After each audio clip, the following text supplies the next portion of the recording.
Thank you, Mr. Chair. Historically, Republicans have been the ones who have really used absentee mail-in voting, as you call it.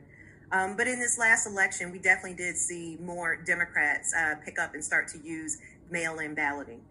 We saw that 65% of Biden's votes in Georgia did come from absentee voting, and we saw that 35% of Trump's voters did use mail-in voting. That's almost 500,000 folks who voted for Trump who actually used mail-in voting.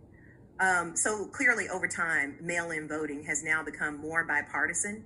And so it just seems kind of odd to me that you are testifying and launching an attack on using mail-in voting, because I just don't remember from other Republicans, I don't remember in general there being such an attack against absentee voting when it was mostly Republicans using it. So it seems to me that this new kind of upspring about Democrats, largely black and brown voters who are using mail-in voting as of this year so much, it just really seems interesting to me that this is such a hot topic now about why people are using mail-in and exactly the process that goes along with it. I mean, I would encourage everybody to disregard your testimony. I mean, no disrespect to you, but it just, to me, a lot of the things that you're saying just don't make a lot of sense.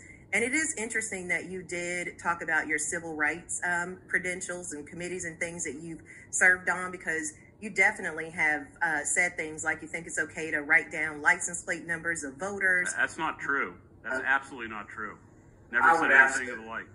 You've said that people are playing the race card, ignoring the history of voter suppression in this country for black and brown voters. So I just think that I just want to shed some light on the perspective of which you're coming from. My specific question is, why are you now launching such an attack against absentee voting? Because almost 500,000 voters in Georgia voting for Trump, that's a lot of votes.